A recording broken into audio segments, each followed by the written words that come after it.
Welcome to Tales of Tang, episode 4. So Tales of Tang is a weekly podcast where we bring friends and comedians to tell our stories. The stories don't have to be super funny, but they gotta be kind of interesting, and eventually the idea is to turn them into stand-up comedy, or just process our trauma from that story.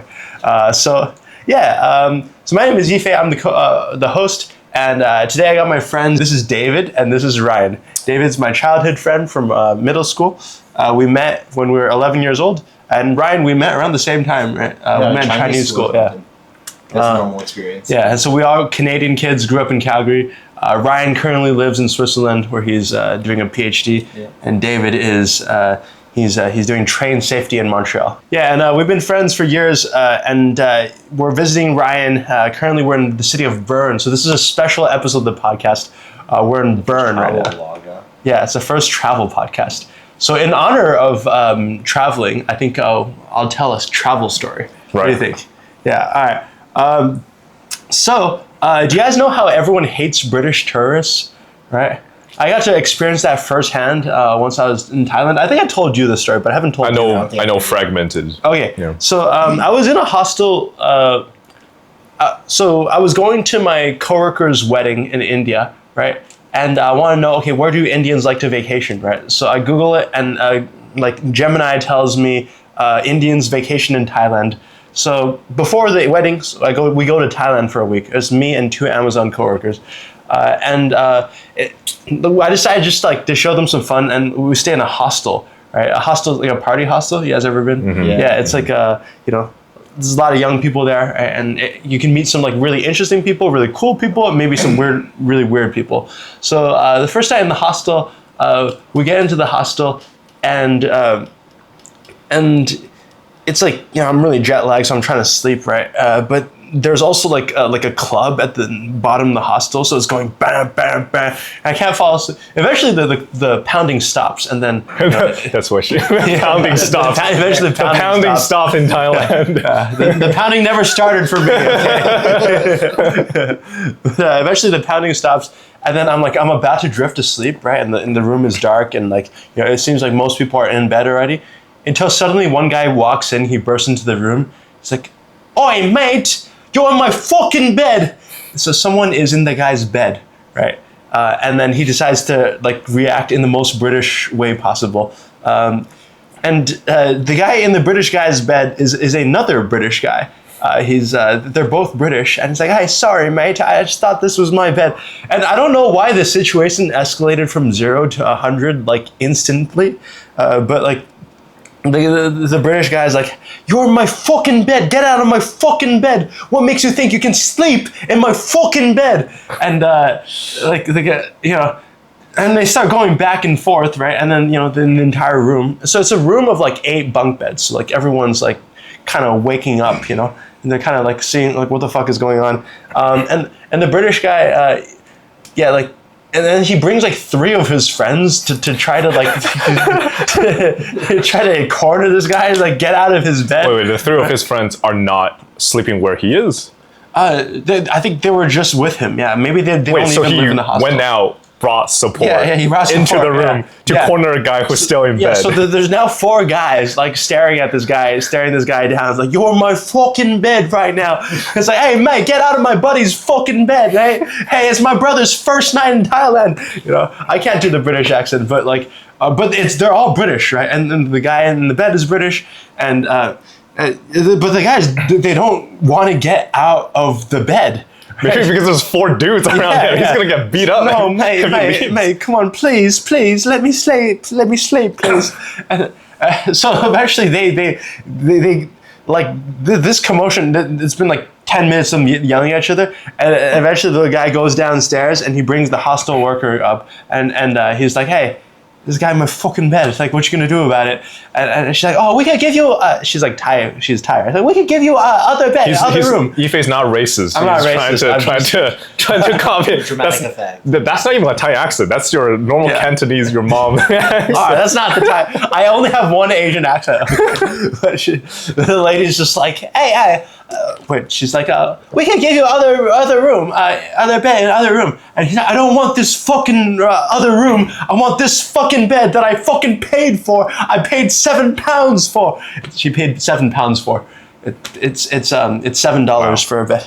Anyway, so like he just won't let go of the fact that he wants that bed that the guy is currently sleeping in, and I'm not sure why. Maybe he's just drunk. Maybe people get really attached to things when they're drunk, and the guy won't get out of the bed, right? Anyway, like eventually the British guy is like, oh, maybe we just need a refund, right? And then that's when the Thai lady's like, no refund. It's like, and so now like there's like, it feels like there's like 9 British guys, angry British guys in the room. Or is it suddenly doubled? Like, I don't know. It just keeps, it's like it grows exponentially, okay? The amount of British guys. They heard British accent across the room. It's like, oi, what's happening there? Oi, what's happening? Yeah. So everyone is British in this situation. There's not like, there's like some, like Indian guys like, oh, very sorry, no, there's all British guys.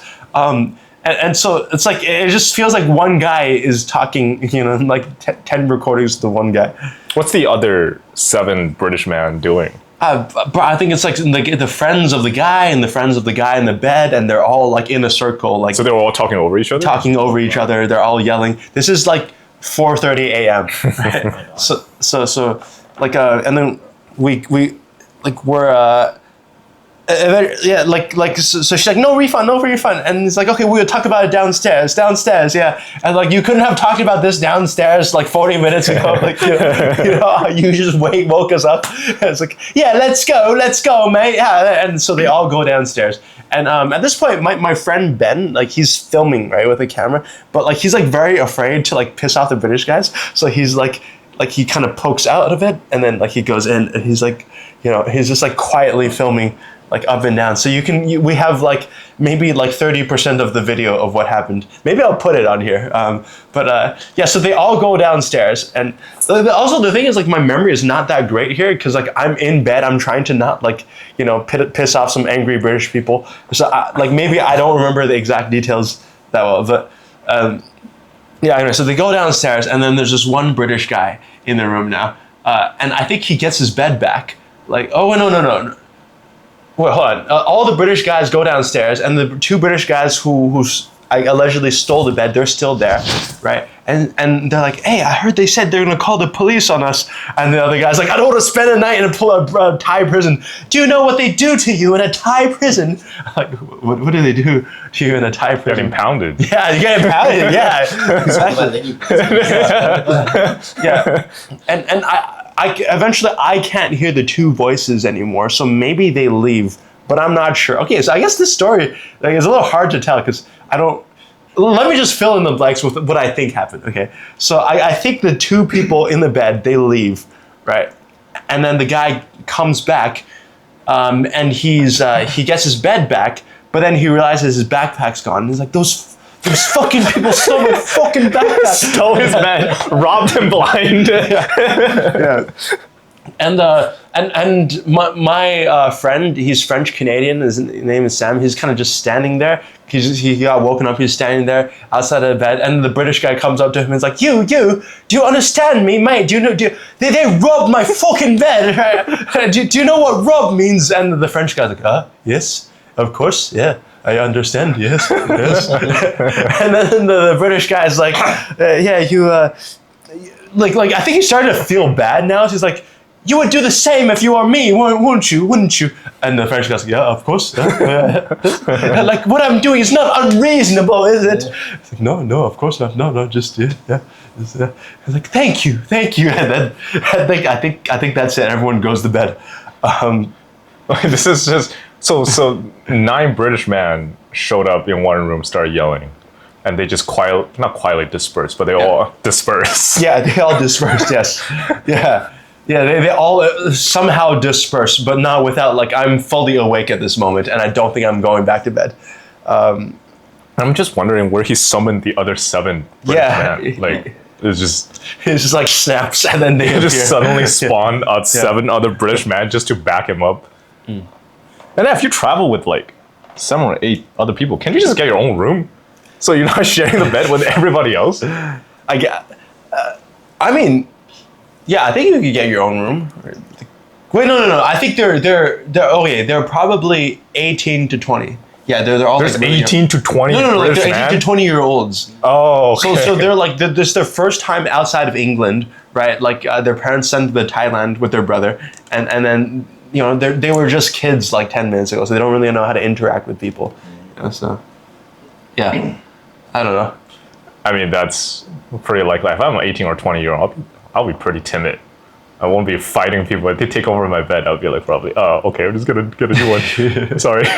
Right, but like we were raised Asian American or Asian Canadian, like those British guys, like they were raised like, I don't know. I feel like they used to be the emperors of the world, and then Never forget what they did to us. keep that mentality. This is like literally colonialism. Okay, this is the history. This is like the legacy of colonialism. Wait, so he's back got colonized? Yeah. Or like he colonized this hostel. I don't know. Yeah, like the hostel worker. Like she was kind of the victim in this, right? Because, I mean, she didn't want to give. I don't think she handled it that well. But it also. Sort of a language barrier, though. Yeah. I don't think she understood exactly what was going on. She probably should have just like taken them out of the room. Like, okay, let's talk about it downstairs. Everyone, let's go downstairs. Like, whose bed is this? And they're also talking very fast in British English. Like, yeah, right. So it's probably hard for them to understand. Poor Thai lady. But she did recognize the word refund. So. She did recognize the word refund. Yeah. That's the most important response. You can swear at us Chinese people, but we know refunding every single language. Yeah, exactly. Like you say it, bro. We're on to you. That is no refund. Word. Yeah. No refund. We know exactly what to say. Like it's like we're programmed. If refund, then no refund.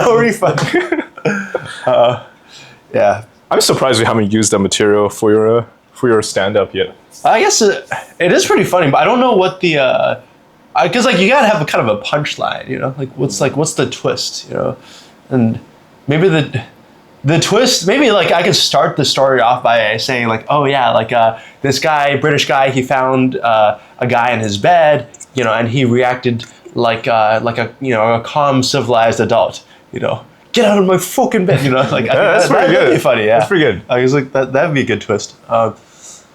Yeah, but like you can make some colonization jokes.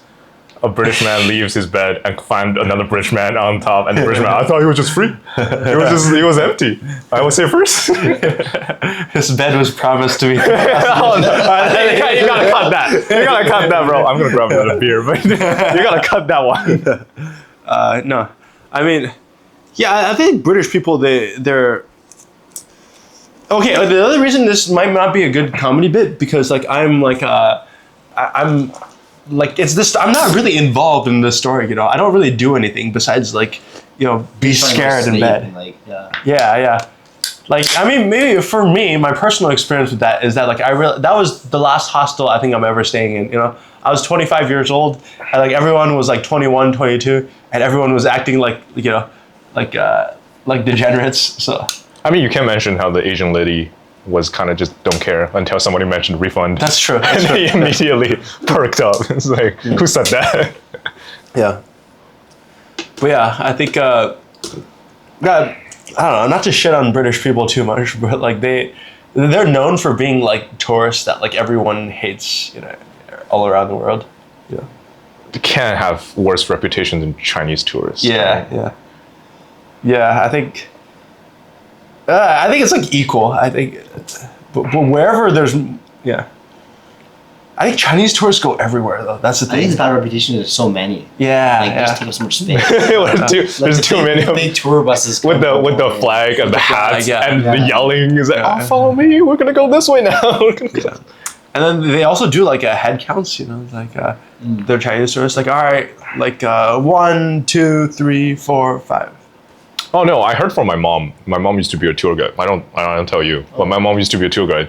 Really? Because the tour guide company are all trying to make as much money as they can. Yeah. So they force the tour guides to bring you to specific shops and souvenir shops or restaurants. Oh, she did like the $99 tourist.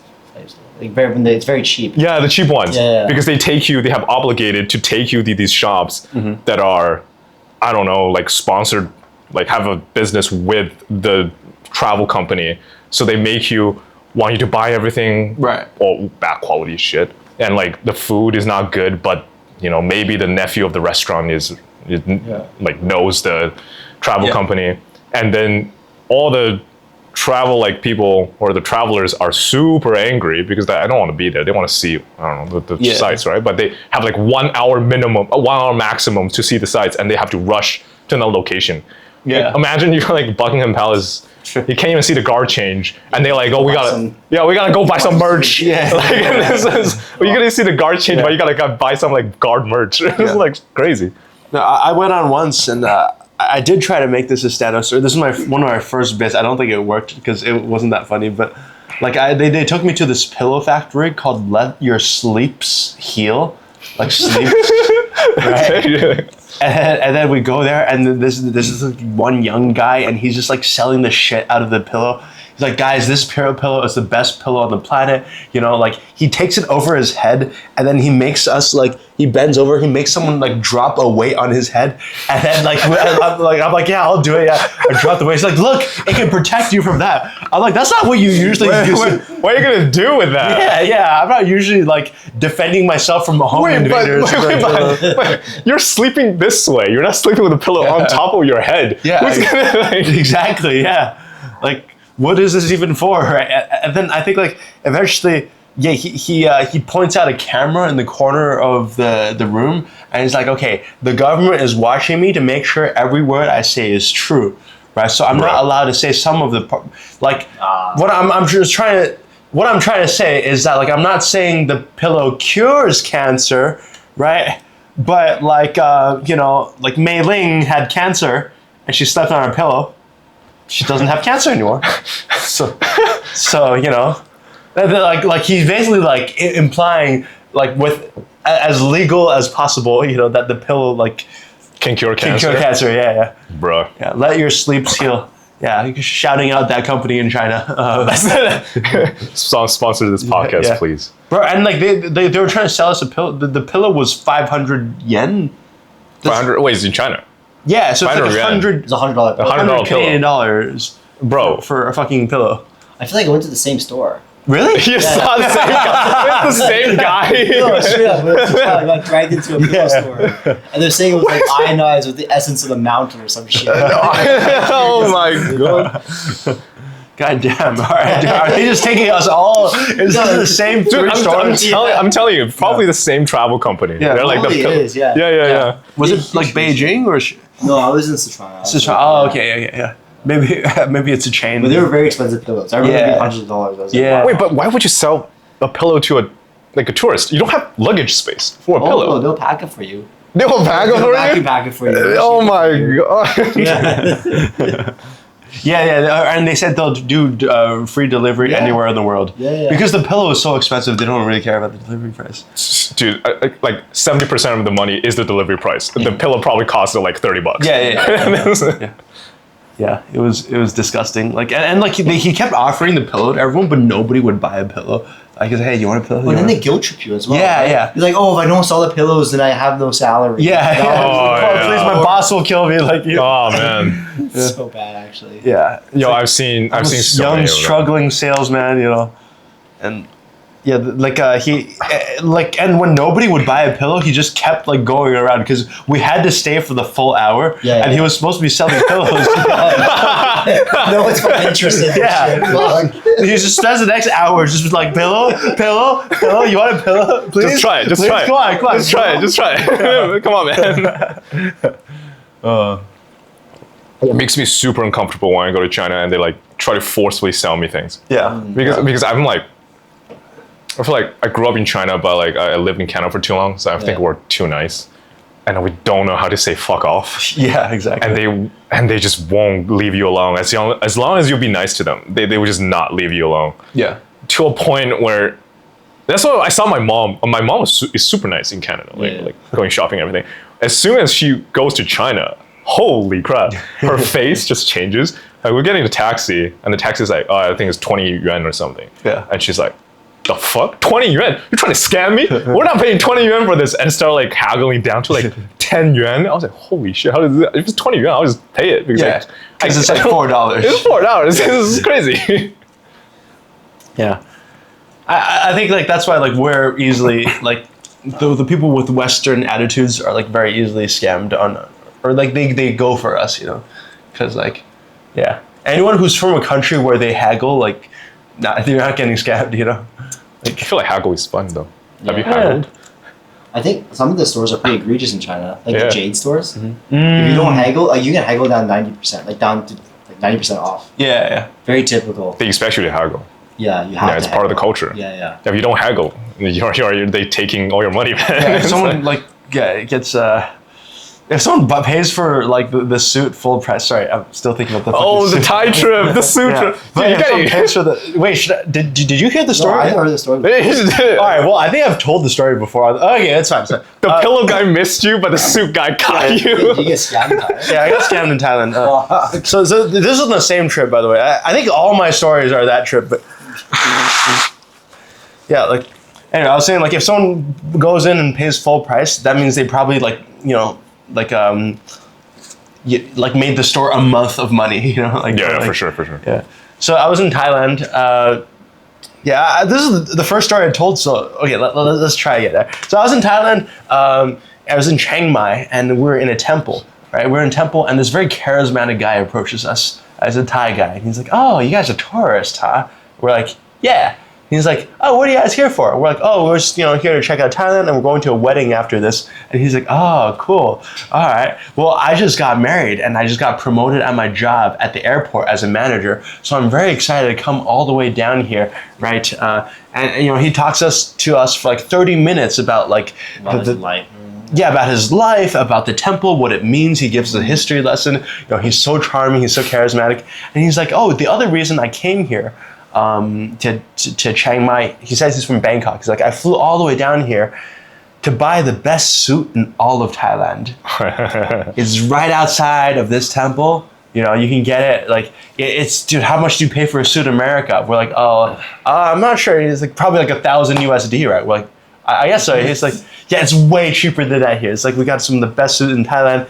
And like, where are you guys from? We're like, we live in Vancouver. And he's like, I'm going there for my honeymoon. This is January.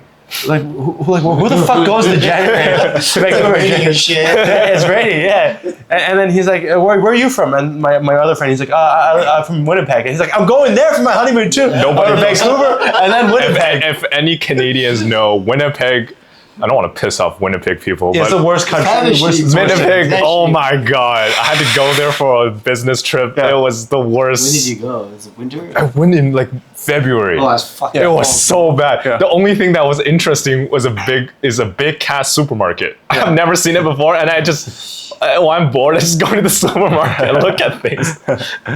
This guy was saying he's going to Vancouver. Yeah, Going so to Winnipeg. he's going to Vancouver, then Winnipeg, and then maybe New York. I'm like, the trip does not make sense at all, dude. Yeah. Like, all right, fine, you're going there for your honeymoon.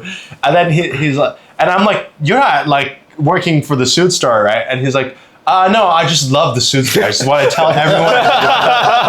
I just love suits. I just love the suits. You're like, yeah, that makes sense. It makes sense. Yeah. Anyway, so I go there, and or like we're standing there, and he's like, all right, well, nice to meet you guys. I'll see you guys later. And he walks away, right? He walks away, and then the three of us just kind of look at each other. Me, the Vietnamese guy, and the French Canadian guy, right? And then like the French guy's like, so I can get that he's going to New York, but why the fuck would he go to Winnipeg? Like, who the fuck goes there with a honeymoon? The Vietnamese guy. He's like, I don't know, man. Like, he's such a nice guy, dude. Like my friend Ben, he's such a nice guy. He's like, I don't know, man. I think we should just support out the locals, But it's just right outside the suit store. Can't help but check, I'm like, all right, sure, let's go. So we go outside, and then the other thing is like we actually need a suit because like our friend Going to a wedding. Yeah, going 'cause to wedding. Yeah. our friend told us to like, we'll just rent Indian suits, right? But then like while we were in Thailand, she's like, also bring Western suits, but none of us had packed a Western suit, Okay, yeah. so we actually needed a suit. It's like, all right, let's just go check it out. So we go to the suit store, and the suit store has one Indian guy sitting outside on his phone like this. The thing is, this is Thailand, So it's like, all right, it's one random Indian guy, like, Bro, he's probably getting like live feed information. It's like, yo, we got him. He's coming your way. He's looking at okay. look for 2 Asian guys and 1 French Canadian. And like he's like, oh yeah. He go inside, and then he's like, all right, come on, like they immediately like 4 other Indian guys starts like touching my arm, measuring it up, measure my waist, and then he's like, oh please come in, like this is the best cashmere in all of Thailand, and there's different grades, but like down here in this lower shelf, this is the most expensive, but it's the rarest one.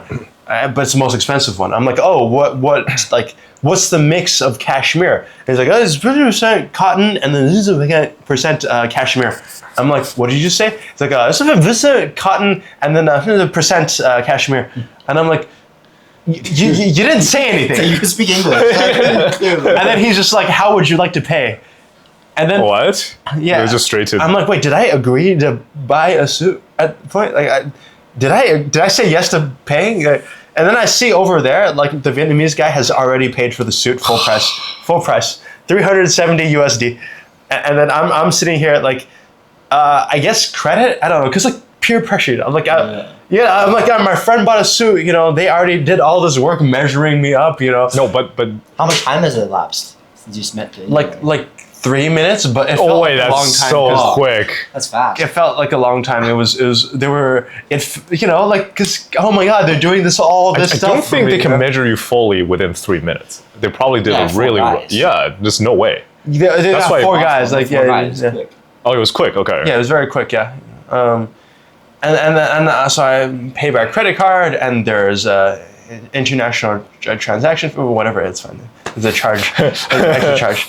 Yeah, so it's like $385, USD, and then we have to go back to the suit store like 4 times to get it fit, right? Oh. So like we're here in this city for like 4 days. So basically every day, including that night, we have to walk all the way back to the suit store. And then it's like 30 minutes from our Airbnb, right? So along the way to the Airbnb, we just see suit store, suit store, suit store, suit store, suit store. 80 USD for a suit, 70 USD for a suit, 80 USD suit. God. I'm like, guys, did we get like, then like my friend's like, no, it's like the finest cashmere in all of Thailand. I'm like, but like that one says it's also the finest cashmere in Thailand. So they'll have the same sign. But like the guy said like, the other guy, the guy who sold us, who approached the temple, he said it was an award-winning suit store. It's an award-winning suit store. And I Googled it, and I couldn't find the award anywhere. Yeah. It only says it on the Google Maps of the suit store. Anyway, whatever. Like the name is award, like description is award-winning suit store? Like in the suit store, it's like, we won the award for best suit in Thailand. But like, who gives that award? Who gives that award, bro? Yeah, like, I can't find this competition anywhere for the best suit. Anyway, so that night we go out, get fit for that suit. The day after that, we get refit for that. So the day after, we come back and refit. So every time I go walk 30 minutes to that suit store and walk back to the Airbnb, I'm like fuming. Yeah. Like I'm like, why the fuck did I agree to this? Why did you keep going back and forth? Yeah. Why did you keep going back and forth? Because they have to refit it and then like the retailer and then like they have to. It usually takes like several fittings to get it right. Yeah, okay. And on the very last day, we're supposed to pick up the suits. So we walk into the suit store, and I just for fun I just Google Reddit Chiang Mai suit scam, and then I see a Reddit thread with 200 comments. 200. This guy approached us outside of a temple. Oh my! He's very charming. He's very charismatic. He's getting married. He just got promoted at his job at the airport. And where are you guys from? Indianapolis? He's going there for his honeymoon. This man's going everywhere. Yeah, I was like, and like that happened to me too. Be careful, that happened to me too. Be careful, that happened to me. And the guy's name is Tom the tailor. We go inside, and I'm like, hey, hey, you're Tom, right? And he's like, oh, how do you know my name? I'm like, oh, this guy approached us outside of a temple and said, you have the best suits in all of Thailand. And then Tom the tailor, she's like, oh, haha, hey, yeah, really? And I'm like, oh yeah, is he your employee or something? And he's like, no, I just have very satisfied customer. I have so many very satisfied customer out there talking about my suit store. And anyway, so we pick up our suits, and this, I don't know, they're okay. Like, yeah, I'm afraid to like ever, really try it out. But why You are wore it you? to the wedding. yeah, we wore it to the wedding. Yeah, I think the waist is a little crinkled. It's, I don't know. I don't think it's the best suit in all of Thailand. $385. Yeah. Still cheaper than getting a suit in US. Though. I think so. Yeah, it's still a little cheaper, but like we paid full price for it. So we probably made that shop. Both of us paid full price for it. The French guy was like, I don't know about this. I just don't think this is right. Yeah. He's just sitting there like a little cautious. But the two of us were like, yeah, let's do it. Oh, that's why. I think I seen a photo of you three. Yeah. He's the only guy who wasn't wearing a suit. He was wearing the Indian traditional exactly. suit. Yeah. Oh, that makes a lot of sense. Yeah. Okay. And I'm like, wait, so we didn't need Western suits for that day? It was just nice to have, like, so we could. Anyway, but I'm not mad at like the girl who getting married. Like weddings are tough. But I am mad at myself for buying that suit without negotiating. Yeah. Wow. So that's the story. Yeah. Sorry, I told this story on the first episode, but Wait, what are you talking about? The first episode? I Oh. told it with Keanu, but like, It's difficult. Like when Yeah. things happen so fast, it's easy just to like. Wait, that's how they get you. They put you in a Yeah. situation where you're like, you need to make a decision fast. yeah, And then they just take your money. exactly, yeah. And they're like, oh, you're not gonna come back to Thailand again. Like, when are you ever gonna get the best suit with the finest cashmere in Thailand? So they really sell it to you like, oh, this is something. I think they get in your psyche as a tourist. Oh, in China, they do this, the jade stores. Yeah. They do this other scam. They do you walk around, you look, and so, hey, do this, 叫抽奖, like you take a gamble, pick a random ticket out. And you pick it, and it's like first grade reward. Yeah. Like 20,000 credit for any of the like jewelry. Oh. And then you're like, holy shit, $20,000. Oh, it's like a TikTok shop, like like you roll the dice and you You roll the it. dice, and he's like, oh, and the clerk acts super surprised. He's like, holy crap, I've never seen anyone in my 10-year career to get that reward. And he's like, 20,000. I think I'm gonna go broke if I let you do this. And then you get excited. You're looking at the thing. And this one's like 50,000. This one's like 60,000. I'm like, I have a 20,000 credit. I can afford like 30,000 yen, right? Or like 60,000 yuan. And then later on, you realize those fucking J's probably cost like $50 or 50 yuan. They just mark it up super high and then think you got a really good deal. Yeah. Because to be fair, like a lot of Chinese people like deals. Yeah, Yeah. of course. They fake deals, so you don't take them, and then you buy it so happy until like you go on Reddit, search it up. It's like, oh, I got it appraised. It's not even real jade. It was like painted rock or something. Oh, dude, if I'm never going to take that suit to like an actual tailor to see what type of cashmere this is. Because like, imagine if he's like, this is polyester. It's not even cashmere, bro. This is.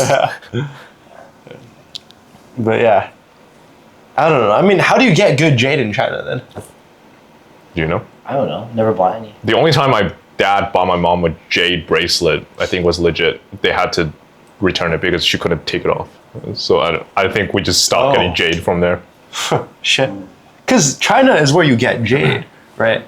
And like, there's silk in Thailand. So like, there's got to be some legit like store that sells like fair priced stuff that's not a tourist trap. Well, if you grew up in when I grew up in China, I don't know where they're getting their jade. Yeah. They always have connections. They know people. Yeah. Yeah, like I talked to a tour guide once, and she was saying, like she's a local. She was saying that like you can go to a jade store, and make sure to tell them that to take 90% off the price. Right. Because that's the local price. Yo. So this 10K, you ask for 1K. So to insist that it's like, okay, I'll only pay 1K. Damn. Then that's actually what they'll sell it to you for. Wait, so the suit was only worth $40? Maybe. Maybe. Well, I mean, it's in line, right? You saw the $80. So Yeah, it's on the $80 And one. maybe these guys are better than the award-winning suit. Yeah. The key for them is to have that dude, the charming dude, who's at the temple. I think all the other suits missing that charming It's dude like, at the this guy temple. ate good. That That guy got like 70% commission for Do that. you think it's one guy, or do you think it's like a network of guys? Just I think it's network. It's definitely network. Probably. Yeah. Like if you see any scam happening in Asia, it's always a network. They will never use the same guy twice, I feel like. Or they even change samples. Wow, interesting. That's such an elaborate like scam, you know. It's like, how many people are you paying to do this? Like, yeah. Oh, and also like I asked Tom the tailor about the award. I'm like, oh, I heard you guys got a national award. He's like, it's more of a local award. Like, local in the street. Local to this store. we got the best scammer. That's all the scamming businesses suits voted us as the best scamming suit store. But yeah, David, you got a story? I have like several short stories. All right. I don't have like a long because I don't have like wild trips like you do. So I mean, you don't have to tell. I think it's like vacation themed because we're on vacation, right? But vacation themed. Yeah, just tell whatever story you want. Yeah. Well, I can say like if you since we're on like topic of Asia, right? Yeah. I feel like it's pretty unique that. Wait, did you go to school in China? No. You grew up here, or you were born Canada, here? yeah. Okay. You guys didn't go through the Chinese school system. No. No, you didn't do it because you moved here when you were 2. Yeah, I moved there when I was 3. Yeah. Dude, Chinese school system, it's on steroids, bro. Like I moved here and I saw how like kids talk to their teachers. I'm like, how are you guys not getting smashed? Yeah, how many years did you live in China? I did until like grade 5.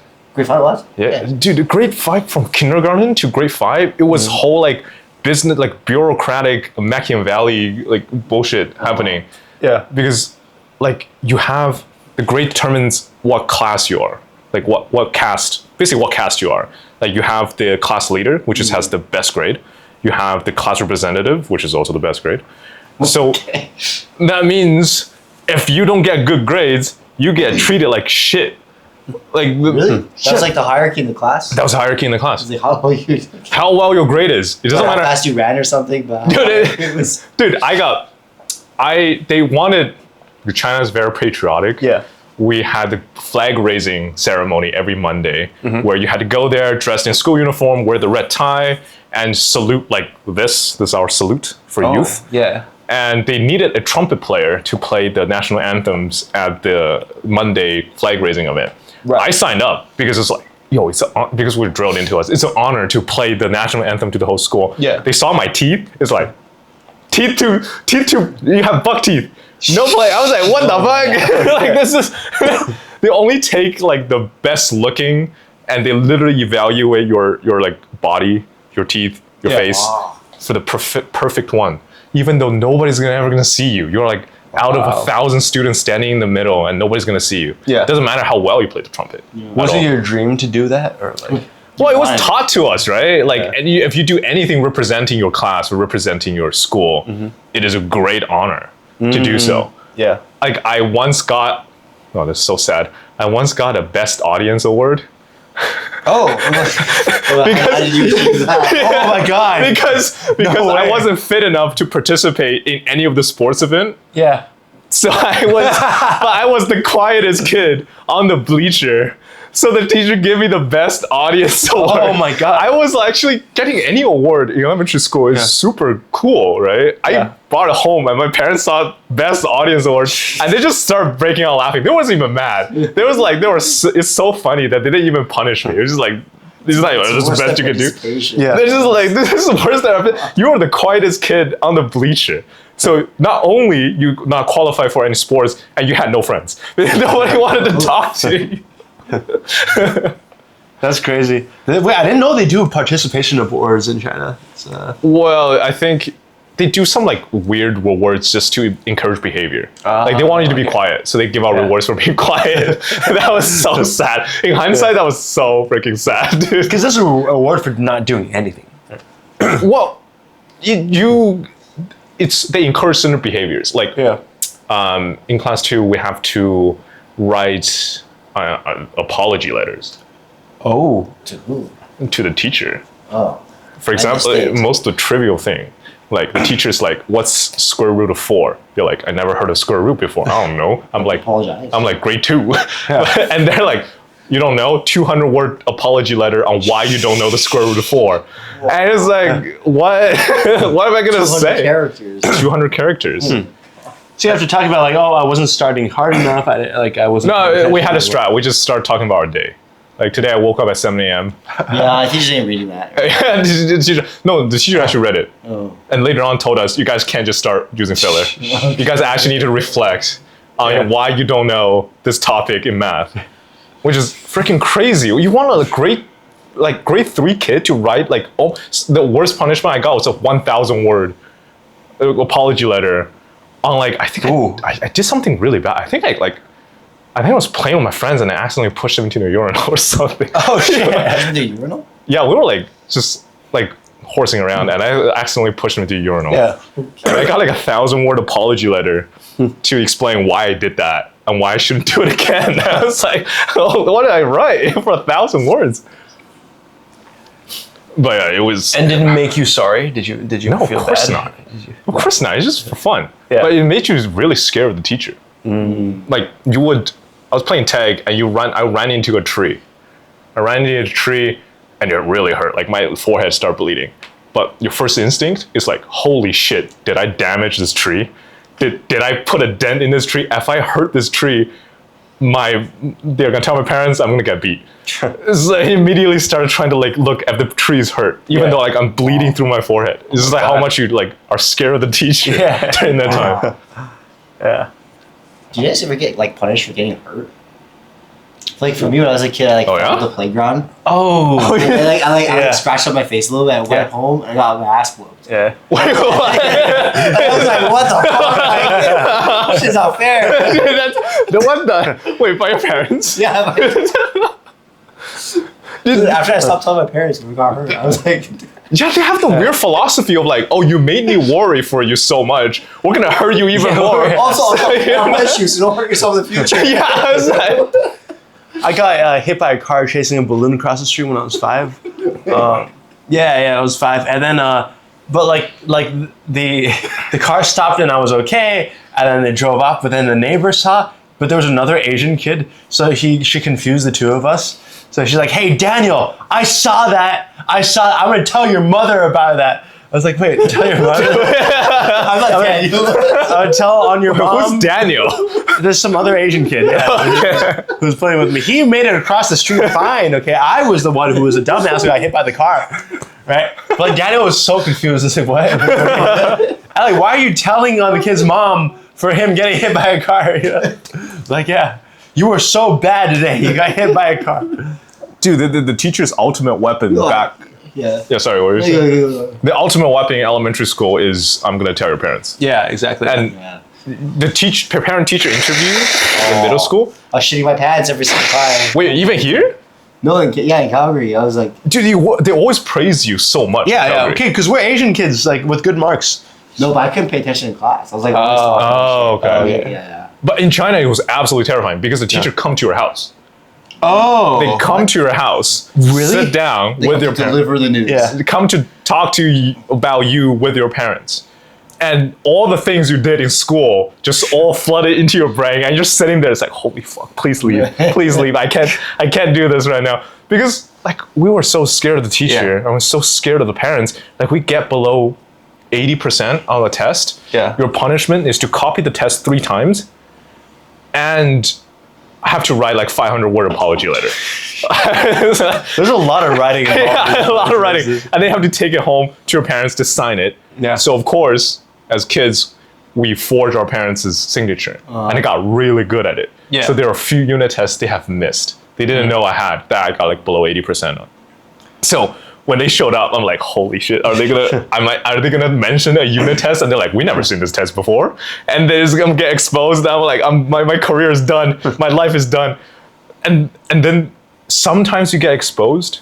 Sometimes I guess the teachers see you panicking and maybe a little kindness come out and they're just like, okay, we're gonna move on.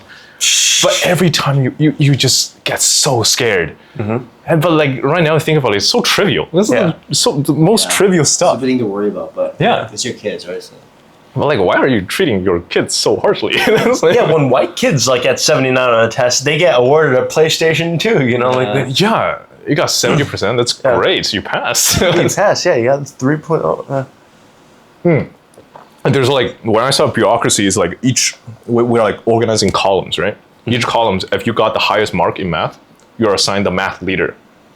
And you get special power, I guess. Yeah. You get to collect everybody's homework and then deliver it to the teacher. You might think that is like a stupid work. That's labor, okay. That's labor. But think about it. You didn't do your homework, right? And the teacher's wanting the homework. But your best friend is the math leader. And he's collecting everybody's homework. And he knows you didn't do your homework. So he sauce you the best math student in the class for you to copy in like 5 minutes. And then you quickly just copy everything and you put it in. And then happened to you before. Yeah, of course. Oh, of course. Dude, there's a whole bribery system happening. Like, you're like, hey, if I lend you my manga for like a second class, can you just, let me copy your homework? That kind of thing. How protect you from the bullies, Dude, there's so many negotiations. Yeah. I think the most Get you a date with the popular girl in the school. popular girls are crazy. Popular girls are the people collecting homework, man. Yeah, they're not gonna go for that. I guess are there the popular kids do they care about school in China? Everyone cares about school. They do. They're usually teachers' pet. Oh, the teachers' pets are the popular kids. To be popular, you need good grades. Wow. So it's not Very sport. different. Yeah. Dude, you were so popular, dude. Yeah. I was not popular. When I came to Canada, and the first time I saw the math homework, I'm like, what the heck is this? This is like grade 2 stuff. Yeah, damn, we're so behind Asian countries in terms of education. But it's not. It's kind of useless it's though. too harsh. Yeah. Yeah. Bro, you guys grew up here. You guys doing perfectly But fine. I felt like the teachers were slow when I was a kid. It's definitely slow, but you're doing way better than a lot of the people who grew up in China because it's just the system is so restrictive. Opportunities here, I think. Yeah, it's just opportunity is way better, which is very unfortunate because they work so hard in China. They work Right. They work so hard for the less opportunities. But also, they work hard for something that doesn't translate into things. For Gaokao, for example, it's not useful. Right. I mean, they'll get into a good university, and then I think they'll get good jobs, from being a good university. And my cousin worked for Baidu, which is a Chinese version of Google. Yeah. And was doing the 996 thing. Yeah, it was crazy. He said in China, if you're a software engineer, you hit 30, you're gonna get fired. If you don't get promoted to manager, you're done. There's a phrase for this. If you don't get promoted, you're done at 30, which is crazy because they have so many new grads who are willing to work harder with no family, with more work ethic, or just more try hard, I guess, and more willing to risk their health. They see no point in keeping you, who's probably a high salary. No. Yeah, for sure. But you'll probably want to start a family. Hopefully that changes slowly. We'll see. I don't think so though, because it's more and more university grads. Maybe it will change when they realize they don't have enough young people to do stuff. So, yeah. So you just moved to Calgary after? You came here quite late then. Yeah. This is when I met Ife. When I met you. I still remember how I met him. Got off the plane or something? No, I got off the plane, saw the first Asian guy. He's like, hey, you're Asian, can we be friends? I think it was my mom brought me to a party. Yeah. And she literally is like, this kid speaks Mandarin. Yeah. Be friends with him. Yeah. And I try to speak Mandarin with you, and I'm like, this kid does not speak Mandarin. This sucks at Mandarin. This sucks at Mandarin, bro. He does not say anything. And then we were already in Chinese school at that time. Yeah. But I cheating and not learning shit. Not learning shit. Yeah. And then now I have to be friends with the Chinese kids. Great. yeah, in grade 6, the teacher was like, hey, you're the only other Chinese kid in the class. Yeah. So try to be friends with David. Yeah. And me, we did not get off on the grade. Yeah, I did not want to because I'm like, oh my god, I have to fucking babysit this fob again. I want to be with the cool white kids. Okay, I don't want to be friends with this guy. He would just feed me false information. Yeah. I'm like, because I was like, the teacher's like, oh, all the people from 6B line up here, all the people from 6A line up here. It was just the class number. And I was like asking, what did the teacher say? And he's like, oh, go line up there, which is the wrong line. Until the teacher came up to me, he's like, what the fuck are you doing here? He's not in my class. I'm like, oh, I don't know anything. Yeah, I bullied him in grade 6 when we first met. We were But then he bullied me in grade 7. Once he learned English, he was like, now it's time for my revenge. It's time for my It's time payback. for payback. Yeah, so he knew how to get to 7-Eleven, and then he led me to the wrong to the wrong direction to 7-Eleven 5 times. You're like, oh, let's go this way, and then we walk this way, and then he turned around like, no, it's not this way, and we walk down the street, and let's go this way, and then he turns me in like a circle like 4 or 5 times. You remember this? I vaguely, I do remember actually. Yeah. Yeah, because you're terrible at direction. Yeah, I'm still terrible at directions. Yeah. And you still lead me in the wrong direction. So Okay, we took the train the opposite way. yeah. That was not on purpose anymore. we took the bus in the wrong direction today because Okay, my thing is some that themes, my it's thing, just adulthood. There's only 2 directions. I took the 50-50 chance. I messed up. I had a 50% chance of picking the right direction.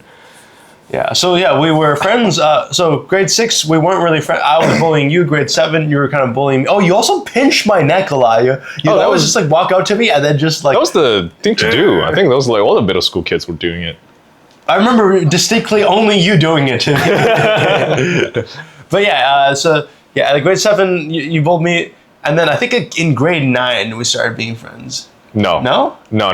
That's not how I remember. No, we did hang out. We hung out throughout all of grade 8 and 9, but we hung out as kind of like, all right, neither of us has friends. Yeah. I remember we went to 7-Eleven a lot, and then you were like, oh well, we don't get invited to parties, but like we can party here. The 2 of us. Wait, what? You said that. Yes. When did I say that? Grade 8. You said that. I did not say that. Yeah, we got 2 What the Slurpees. heck? We're sitting by ourselves with no other friends. Yeah. You're like, yeah, we could party with each other. Yeah.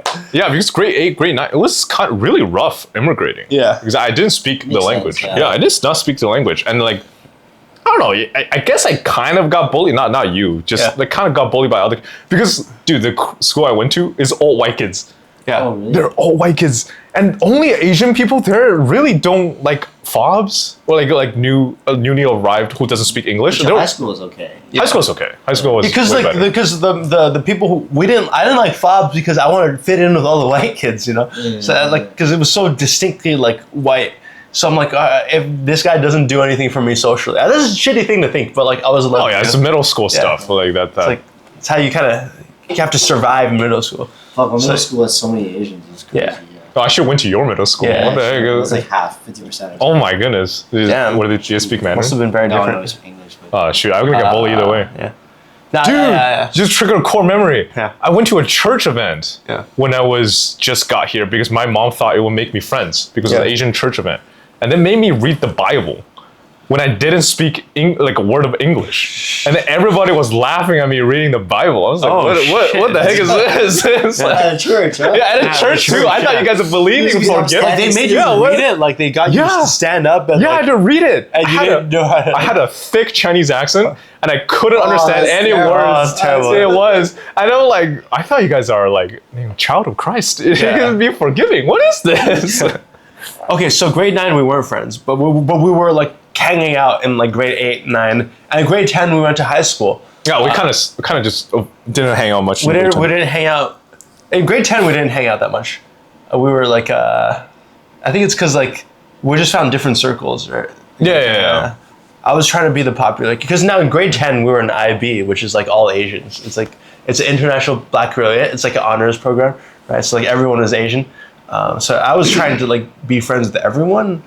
And then in grade 10, I think like you were like kind of reserved, right? Yeah, I was not. I was pretty reserved. I was Yeah. pretty shy.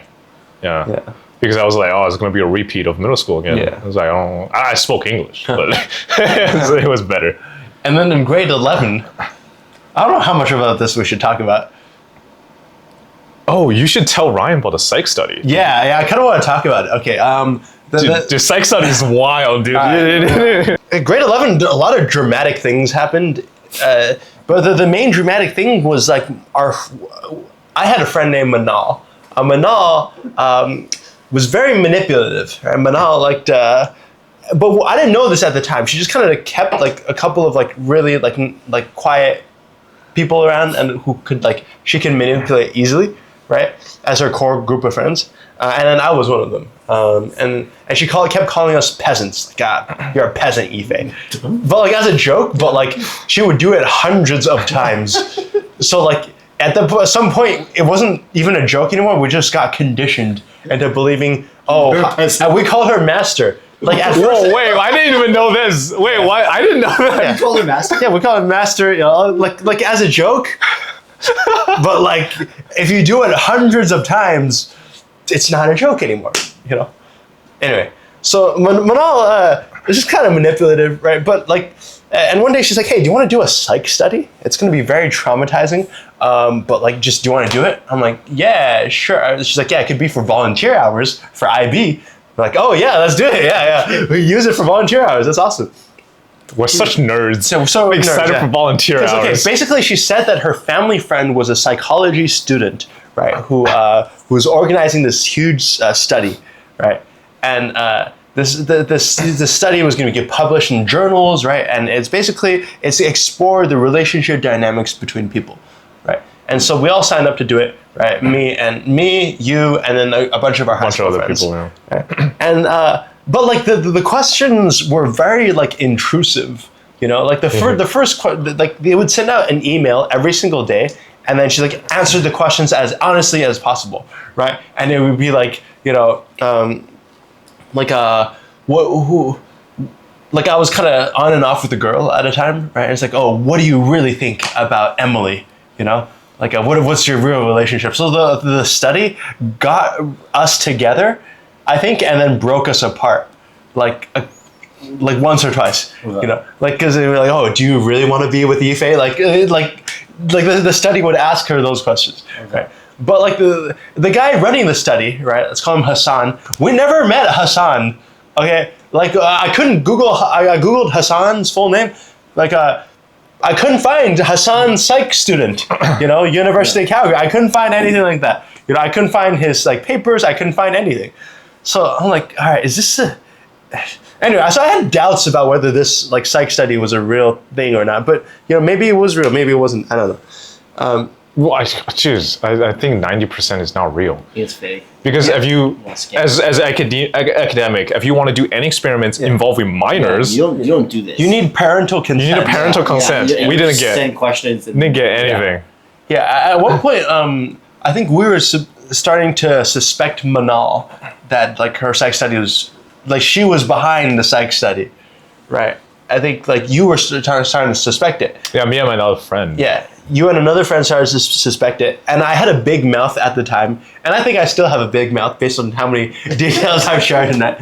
But you know, I'm like I just went directly to Mahal. Like I'm like, "Hey, they think you're faking the psych study," and then this guy got really pissed off at me. You know, No, because we got pulled into a private group. Yeah, where her best friend Emily. Yeah.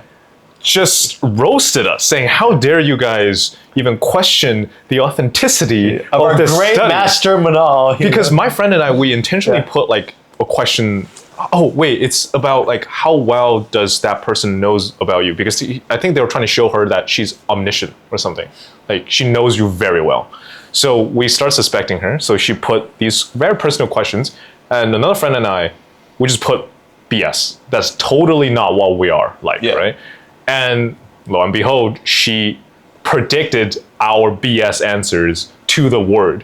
Yeah. So we got super suspicious. It was like a quiz, right? Where how well you know everyone else. And then like we have to guess what everyone else put. Like what's your favorite food? What's your favorite color? What's your deepest fear? What's your darkest secret? And then like when she released the results, she's like, "Yeah, Yifei, you only got like 11 out of 20 questions right for David, but I got 20 out of 20 questions right for David." Like she got perfect scores for everybody because she knew us so well. But like they put like bullshit answers. No, we put like BS answers. Yeah. It was not what we were like at all. Yeah. But then you know we got in trouble because we were being criticized as being you know, betraying our friend, not supporting in her endeavor in the psych study. Yeah. Just because you blabbered. Yeah, because I blabbered, And then they had to apologize. And then like the next week the psych study, they was like rank everyone in terms of like trustworthiness, right? And then everyone ranked me the least trustworthy. Because I was doing all that shit, right? I was blabbing and I was like, I would say that's a canon event for you. That was a canon event for me because like I think like after that I'm like, okay, I think I'm like a dumbass kid, and I think I need to be an adult now, you know, like because I was like 16, like I need to grow up, you know, yeah, so after that, I wrote him an apology letter. Oh my god. I Manal- totally blocked that out of my mind. Manal told me to write an apology letter, and then I'm like, all right, well, okay, how about this letter then? And then she's like, that's not good enough. Rewrite the apology letter to talk more about your friendship with David. I'm like, all right, fine. Yes, master. Which like, Yes, master. which they actually like, thank you, Manal. You know, like she's kind of manipulative, but like that was actually a good thing that she did for us because Yeah. now we're in Switzerland together. Like 10 years later, you know, I'm not friends with anybody else from that group, but not a few of them, but like Yeah, well, yeah. but like yeah. So yeah, it kind of saved our friendship. Yeah. And yeah, I think like that was a summer that I was like, oh, I need to change my life, you know. So I lifeguarded every day, and I taught kids swimming, and I think that built character, you know. Like, I taught my sister swimming. I went to the gym, and I gained like 20 pounds. Yeah. I was like 130 pounds. It was ridiculous. Yeah. But yeah, like after that psych study, that was like that did change my life. Yeah, that was crazy. I didn't think it would. I thought it was some stupid psych study. But it turns out, like in retrospect, like when I was 19, suddenly I woke up and like that psych study could not have been real, you know. It's definitely not. And I think like, every one of us who participated in that psych study, like, came up with that realization throughout the years. You know, I've had like you did, right? And then a couple of other people I won't name also came up with that epiphany. So what was the point of the study? To manipulate us. And I think she just want to flex. Doing what? I think she wants to flex how good she is at reading people and like building relationships and like like, oh, she knows us so well, you know. It's kind of psychopath. Yeah, a bit. It's pretty. It's if you think of in hindsight, it's Yeah. kind of like, why would you do that to your friends? Who are people who consider you Yeah. their friends? weird. 'Cause, It's like, why would you just want to manipulate your friends straight up, you know? Yeah. I mean, they got you. Yeah. Like she definitely got you to follow the trend. The thing is, like she would reject people that like she could not manipulate. Like we had a couple of other friends, two guys, like and like they like dummy A and dummy B. I don't know. I'm running out of Sorry, names. calling you dummy A Yeah, and dummy but- B. but You know the- who you are. Yeah. But like in grade 12, we're all hanging out, like me, David, Manal, like Emily, like dummy A, dummy B. And then like Manal's like, why is dummy A and dummy B always around? I hate seeing them. It's like, why do you hate? But it's because like they wouldn't, You want to fall for that shit. yeah, they wouldn't fall for that shit. That's what I feel like it is. Yeah. And then now, like, the thing is, like, now Manal is in med school right now. Oh no. So I don't want Yeah. You're a doctor. Right? to be anyone's doctor, Yeah. right? She'll like manipulate. Yeah. Patients. So. Bro, imagine she becomes a psychiatrist, dude. Like, Oh. bro, she would wreak havoc on the planet. Like, maybe she's different. Maybe she's different. Maybe she's changed. But from what I've heard from people who've talked to Manal recently, she has not changed. She got worse. Yeah. But So, I don't know. did Churchill have any people like that? I don't think so. Well, you guys just chill. We're pretty normal. Yeah. Oh my god, what's happening? Dude, why is our high school like Euphoria High School? It's some fucking teen drama shit. Yeah, I mean, I don't know. Wait, I thought Churchill was more competitive. I guess you guys care more about. You had some like, didn't you have like some narcissistic people like backstabbing each other to get Maybe, into but I guess I grades? wasn't part of that. I was, Oh, okay. Just Ryan's too That was pure. removed. That was removed. Ryan's Yeah. too pure. Yeah. And my boys, that was it. Yeah, we went to different high schools, but We never went to the same school. Right? yeah, we never went to the same school. Same Chinese school, yeah. So we went to the same Chinese school. Okay. All three of us. Yeah. Well, I wasn't with you guys. Oh, cause you fucking dropped the Chinese school. You went to Yeah, I just dropped it. you dropped in grade 9, right? Or, Yeah. Or were you like in honors and then you dropped to regular and then? No, I was just with you, and then I just dropped. But did you? I remember you got an award one year for. I got many awards. Yeah. Yo, flex, big flex. That's the medals of my house.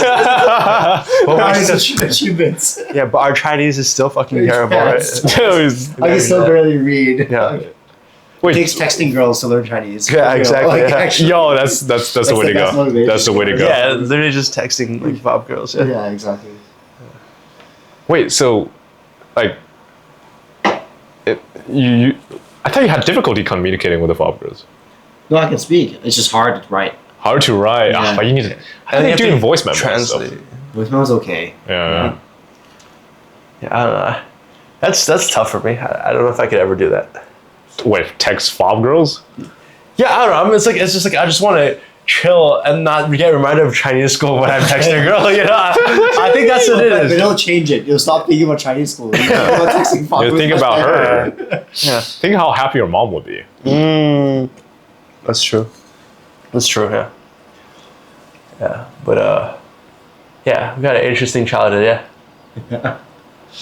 A lot of I think like we trauma bonded. You know, there's a lot of like.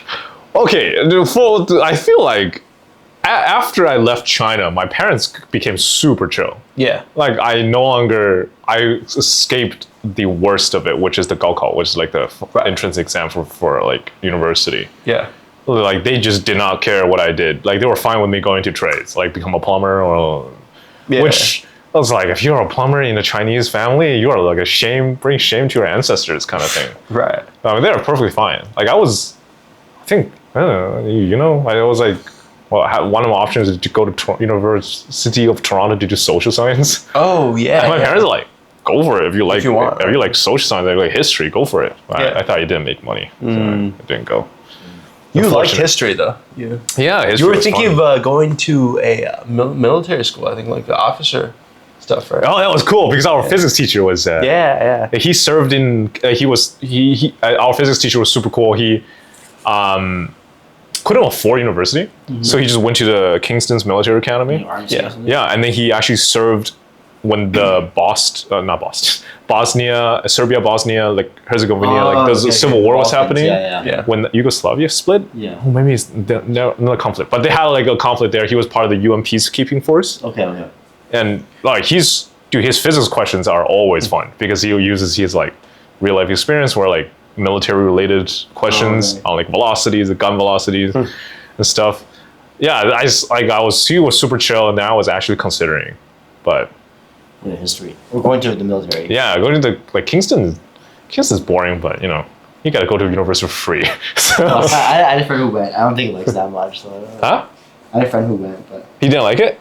actually, there are things to like, things not to like. Yeah. But he had to serve? Like Yeah. But the thing is, I guess the worst part is like the contract that you're locked into. Oh yeah, after university you gotta serve for like 4 years or something. Okay, yeah, total is 9 years. Oh. 9 years. Jesus. No, Yeah. but including education. So I guess it's 5 years. Oh, 4 years, 5 years of service. Okay. But like, the worst part is just put you in a random spot. Right. But they can send you to like Northern Ontario. Okay, did you guys ever see that clip of the Coast Guards, right? Like they're trying to ask like where they want to go. Like after the boot camp, they go up to the guy and they scream and it's like, Oh yeah. "I want to go to California!" Right? Like, and then like the you know, sometimes they get granted their wish. Right? All right, well, you're going to Hawaii, yeah. But then like one guy was like, "Oh, I want to go to Hawaii," and then the boot camp like officer was like, "You're going to Alabama." I was like, "Alabama." You're going to Winnipeg. Yeah, you're going to Winnipeg. My honeymoon. My honeymoon too. What are you gonna do in Winnipeg, bro? Like, Yeah. it's much cooler for the piloting academy. They basically say which plane they want to fly, and they will see if they get the plane they want to fly. Right. That was actually cool. That was really sick. Yeah. But Coast Guard wise, I guess it's not as cool. You just get us into places. Yeah. Huh. I wonder if like people actually go to like Winnipeg for their honeymoon. Like, or I mean, no, like if you're from like a really small town, you know, like in the middle of nowhere in like Manitoba, right? Like, It's like let's drive south to Winnipeg. yeah. Let's go to Winnipeg. Let's go to the big city, you know, and like have a good weekend out, you know, Yeah. Huh, interesting. right? Maybe maybe I'm just have a bias against Winnipeg because I really didn't have a good time there. Maybe that has stuff to do. I Yeah. don't know. I think like anytime, like, because we are like very spoiled because we lived in like cities where there's a lot of stuff to do. Really, Calgary? Oh. Calgary's okay. That's Calgary's okay. That's okay. okay. It's But like, okay. you know, there's gonna be shows. There's gonna be Stampede. You know, like if you're from a small town, there's like nothing to do. Then Winnipeg is an upgrade. Yeah. It's like you can go bar hopping. Yeah, you can There's go more bar than one hopping. bar. There's more. More than one bar. Yeah. It's not your local bar when can- everybody knows each other. Yeah, you can go to 3 different bars. You know, you can. Yeah, you can talk to people who you haven't met before, right? Like, let's say from a small town, you don't know anyone in that small town. That's true. Yeah, must be fun. I remember Jordan Peterson had a chapter in his book where he's talking about like how he's from small town Alberta, and then they went like him and his friends who were like small town guys. They just went to Edmonton for a trip, and that was their big trip, you know. But they just kind of just drank there, and like, you know, I don't know, didn't like for some people like they just don't appreciate like bigger cities. Like it's like, all right, what do I do here? But I think I shit on Calgary too much when I was there. Yeah. And whatever it is now, I think it's actually okay. yeah, nice. for sure. Nose Hill, I don't know. It actually hits different now. It's a nice park. Yeah, it's a nice park. Yeah. You get to I'm see a walking, lot. it's like, wow, it's beautiful actually. Yeah. for sure. Before Nose Hill, it's just not, you're not As a even kid, there. I didn't even know why it existed. It's like, what's this brown patch of grass? Fuck. Yeah. Any more stories? More stories. I could tell. Do you have any more stories? I think I'm done. I think I like. All right. At the moment in my thoughts. Well, there's also like the gambling ring outside of my school. Oh, there's a gambling ring outside. Oh, in China? Dude, okay, in China, How old are you guys? we're like before grade 5, dude. Do you know what they do? It's a bunch of like people who have no regulation, they have no license. They just set up shop right outside of school to sell like 50-cent snacks and gambling. Yeah. How do they do the gambling is it's also 抽奖. Is like抽奖, take random tickets and maybe you'll win something. Like just raffle. And they have like different raffles and you pay 50 cents and you can get like, oh, try again, which is actually good. Or usually you win nothing. Okay. But you pay 50 cents and you pick a raffle. Sometimes you can double your money. You can get $1. Wow. And maybe you can get $2. The best prize is $2. It's 4 times your money. Wait, so this is targeted towards children? Kids. This is crazy. How is this It's legal? adults selling these raffles. Adults. They're all adults, like middle-aged. Yeah. The thing is, like, China is like so much more developed now compared to Now, like, it's the early 2000s. But it's a huge difference now. Yeah. Yeah, I thought Yeah. they probably cracked down on that. Dude, and they're kind of they were trying to create a rapport with us and the merchants or the business owners, so that we think of them as friends. So I'll keep going back and buying the same, because some of the kids were calling these vendors like very familiar name, right? like nicknames and stuff. Right now, like that's not okay, man. Why are you hanging out with like 10 great? Try to get them to gamble. Yeah, you're hanging out with 10 like 12-year-old kids. This is not okay. You're like 55. Were any of them like, you know? Like, no, not as far as I know. No, I don't think so. Yeah. Because China still punishes crime super severely. Yeah. But yeah, they used to do that. Also, the tie we wear for the ceremony, for the Monday flag raising ceremony, all the youth in China, the red tie, it's supposed to be the sacred objects that for loyalty of the government. They just sell it for 50 cents outside of the store because we always forget it. And it's before. That's more. Yeah, I was like, this is crazy. I can just get this for 50 cents. And this is not a sacred object, bro. Yeah. Yeah, but they so the school tried to stop it, to try to stop us from gambling, which makes sense. And also the snacks are like expired snacks. Yeah. It's not healthy. So they sent, I don't know why the school did this. They sent like kids who are also other students wearing a sash as like, I guess, a morality police. And we just walk amongst the vendors and the students, stopping students or reporting students who buys from these vendors. And you can know those guys get bullied constantly by the other students who's like buying these stuff and getting bullied by the vendors. Yeah. Because the vendors like, these guys are ruining my business. I was like, I felt super bad for them because they're like the top performing students. They're like the popular people. So they're already not liked by the other students and also bullied by the adults who's want to keep their business. Yeah. I was like, this is a terrible system. Why doesn't the teacher just come out and to deal with this stuff? This is crazy. But then now, like I visited last year and it's all gone. There's nobody there. And there's like and there's like security guards posted at each school entrance now. So I wish it happened when I was around, man. I lost a lot of money gambling. Yeah. I used to use half of my breakfast money to gamble. Really? Oh my god. I used to eat less so I can play those games. This sounds so addictive for kids. Dude, oh my god, I can. Yeah, but look, like trading cards are like that too. Yeah. Yu-Gi-Oh Yeah. was like that. Like buying packs. Yeah. I always want to run to the card. Oh, I shop did and that buy- too. Did you buy Yu-Gi-Oh? Did you play? Yeah. Buy Yu-Gi-Oh cards. as Did a you kid. play? Like, were you I good? played a bit. No, I just played at the playground with like kids. You know. Yeah. Yeah. It's like it's kind of a complicated game to learn. Yeah, it's also Oh, really super. expensive. Yeah. It's super expensive. If you want to play. Dude, Meta. I love Yu-Gi-Oh. I have a huge collection. They're all fake from China. Oh, My grandma like sent me some from China. So. nice. Yeah. But I was super into it sometimes. It's Yeah. fun. I think we didn't know how to play Yu-Gi-Oh!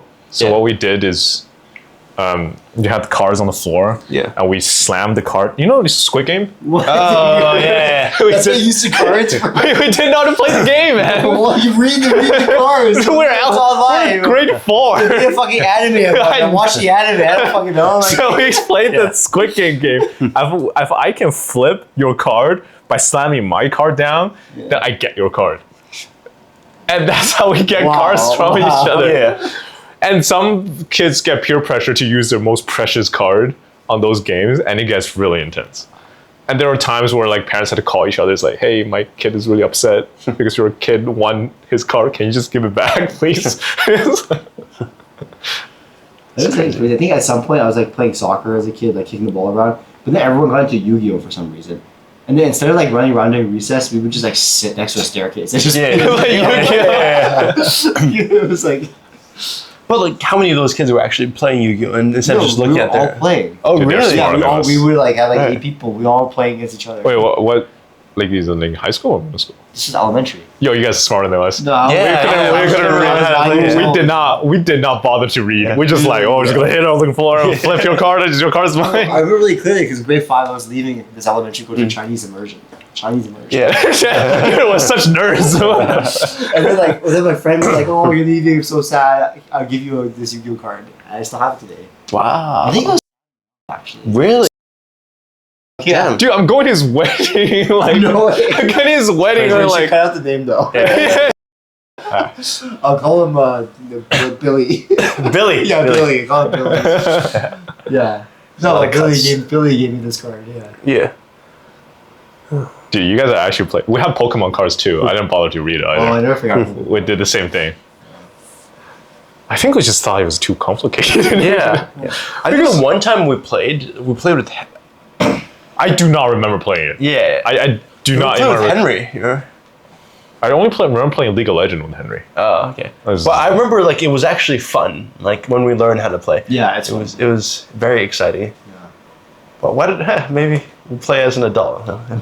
Oh, We man. have more money now. You Yeah, can we have more Dude, you can actually buy all the collections. Yeah, I got my Blue Eyes White Dragon. Dude, that was like the biggest like. Dude, imagine you had a Blue Eyes White Dragon. Like, Oh, now it's so complicated though. It's so Yeah, hard to yeah. learn. there's so many cards. Like, what does this fucking thing do? Like, Yeah, it's. Let's stop playing League of Legends. There's too much stuff going on. yeah. I'm sure we didn't do it right. Okay. I still like our games though. Our game is high stake, bro. You know, okay, you think we're dumb being like just slamming Yeah, cards? yeah. We actually have strats because Really? each floor we it's like we pick our maps, Yeah. right? Pick you have to pick as a group you have to vote on the terrain because right now everything's flat, very difficult to leverage. Yeah. Okay. So flat terrain is not ideal for anyone. Okay, So we nothing really- pick terrain that has rugged surfaces Okay. because your goal is to get their card to flip just a little bit over the edge of a rock. So when you slam your card down, like the I guess the force of the wind will easily flip it back. Okay. Dude, it actually requires strat. Okay. It was actually intense. We would have like 10, 20 kids looking at because two dudes with their most precious card are just like fucking slamming it on the floor.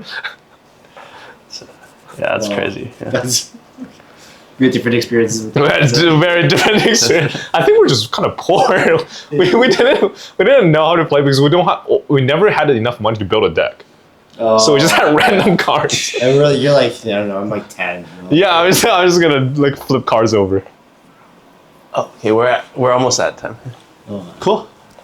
All right.